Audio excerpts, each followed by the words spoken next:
Welcome to Walker of Worlds podcast. My name's Rachel, and this is a podcast where we take a walk behind the veil to look at some little known and long lost urban legends and spooky stories. If you're a fan of stories with a touch of darkness and a pinch of the paranormal, please do consider subscribing and following. This episode is a story that recently returned to my life and which I remember from the late 1980s. I must have been about 7 or 8 when it first caught the attention of people around the world, so it's been a fun trip down memory lane.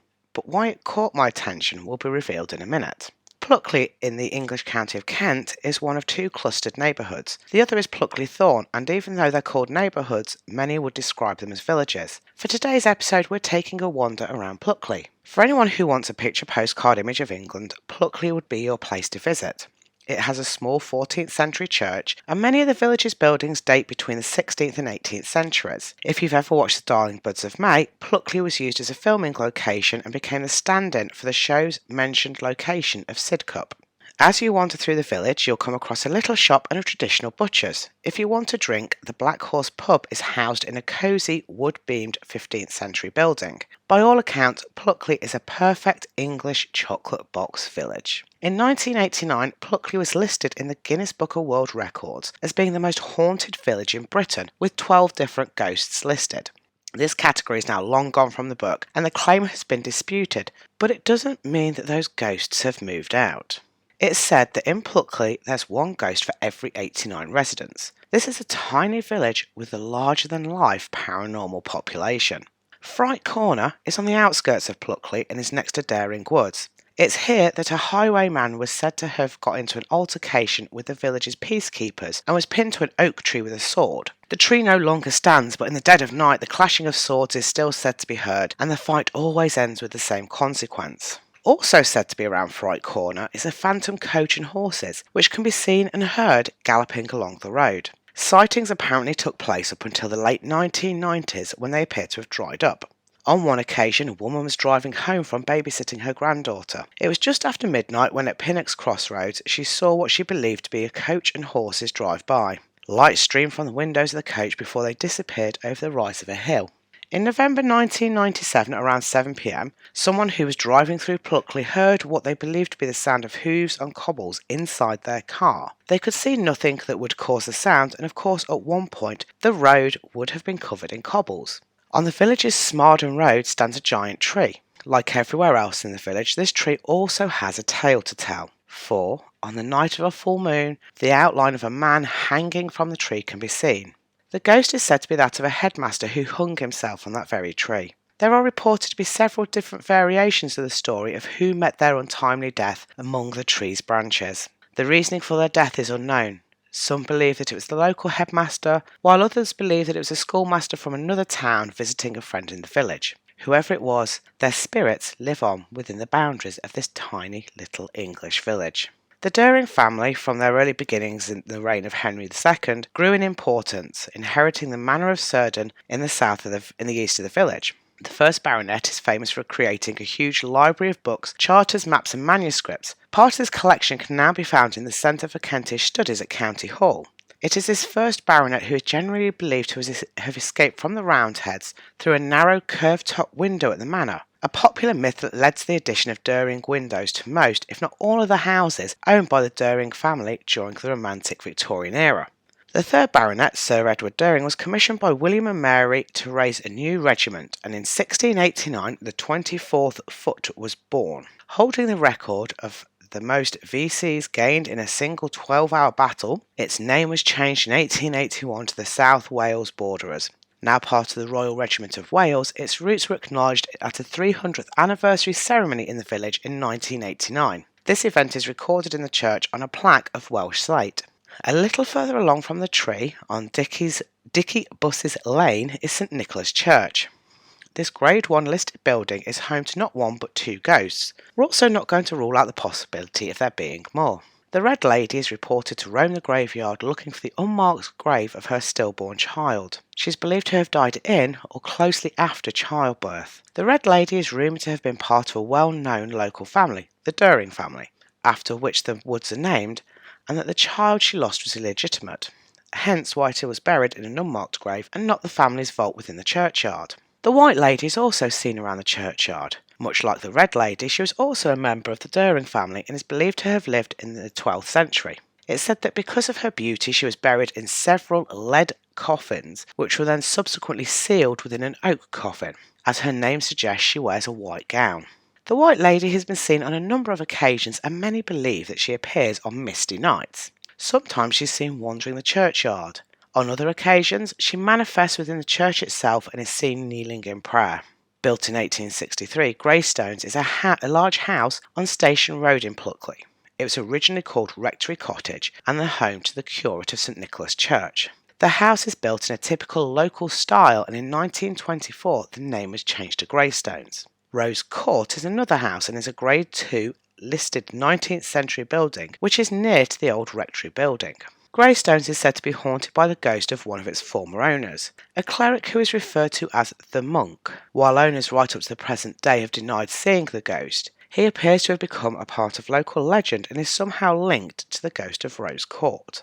The Tudor lady, as she is known, is reported to haunt Rose Court. Reports say that she has been heard calling her two dogs and is believed to have been in some kind of love triangle with the monk. The story goes that he died of a broken heart and she by suicide, presumed to be a concoction of poison berries. They're believed, as her name suggests, to be from the Tudor period, yet interestingly, neither house existed during that time frame. Abigail Nichols is the name of another of the village's large ghost population. Her story is that she was a local woman who sold watercress at Pinnock's Bridge. It's believed that she died when she accidentally set herself alight with the pipe that she was smoking. Her ghost is said to be seen standing or sitting at the bridge. Like pretty much every town, Pluckley once had a windmill. This would have been used for grinding corn to create flour. Like pretty much every town, Pluckley's windmill is long gone, but of course, it too had a ghost. The ghost is said to appear as a shadowy apparition amid the ruins of the windmill. Named the Miller, the ghost is said to only appear when a thunderstorm is on the way. As with many ghost stories, there are several variations to the Miller's reason for appearing. Others believe that he only appears when something bad is going to happen within the village. His death is believed to have been suicide by hanging from one of the beams within the mill itself, and in the last reported sighting was by the last owner of the mill, who saw this shadowy figure shortly before the mill burned to the ground in the 1940s. Park Wood existed in Pluckley until around 1998. It's now vanished from maps and appears to have been replaced by farmland sometime in the late 1940s to 1950s. This wouldn't have been unusual considering that Britain was coming out of a war and needed land to provide for housing and or farming. The tale that's told is of a man in a khaki uniform who went into the wood to commit suicide. His ghost has reportedly been seen in the area where the woods once stood and where his life is presumed to have ended. Because of his uniform, which is apparently consistent with a World War I military uniform, this spirit has been nicknamed the Colonel. Once upon a time, Pluckley used to be home to brickworks. Since demolished to make way for houses, this factory would have created bricks as well as various other clay-based products. The brickworks stood beside the train station, and this presumably was for ease of movement of the finished products.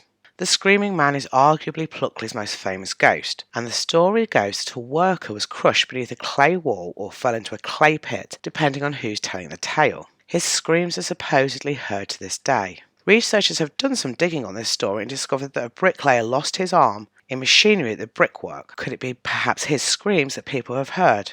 Finally, we reach During Woods, also known to many as the Screaming Woods. The woods are 310 acres and are 2 miles southwest of Pluckley itself. Situated on low-lying land, the trees are bisected by streams and footpaths and are home to a variety of animals and birds. This rich area draws people in for days away from normal life in order to breathe in the beauty of nature. Stories abound about people who got lost in the woods, and the sounds that are heard are their screams as they try to find their way back to normality. One such story is that of a group of students went into the trees in order to find the source of the noises. They were reportedly never seen again, and so their screams also became part of a tale that haunts the local area. And those, ladies and gentlemen, are the ghosts of Pluckley. However, this is where the story truly does take a turn for the strange. Despite Pluckley having been featured in numerous paranormal investigation shows and even more investigators visiting the village, there are actually very few reported or documented sightings of the ghosts. The stories that you've heard within this podcast have no trace to them. There's no way to verify the stories, and while a few have dates attached to them, none of them have names of those who claim to have made the sightings. They're just friend of a friend stories, which are passed from person to person, probably over a pint in the pub. In fact, it seems that even the newest story is from the 1990s. There's nothing recent at all. And in this day and age of everyone having a camera in their pocket, you'd expect at least one photo.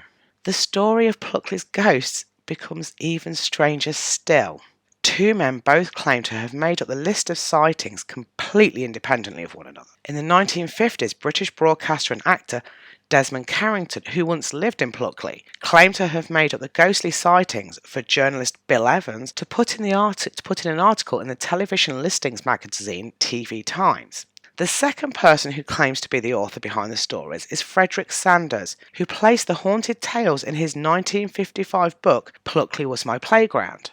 Certainly the monk and the Lady of Rose Court, as well as one or two of the other ghosts, appear in his book.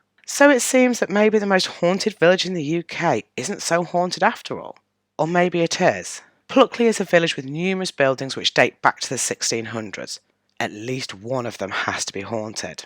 Pluckley is based in Kent and is about 50 miles southeast of London. It does have a train station and there is a direct service from Charing Cross Station, so if you wish to visit, getting there is relatively easy. Thank you so much for listening. If you'd like to join us on social media, you can find the podcast on both Instagram and Facebook at Walker of Worlds Podcast. If you'd like something interesting and different to read, I write books in my spare time, so please do check out my website at www.roswellpublishing.co.uk. And as always, until next time, stay spooky.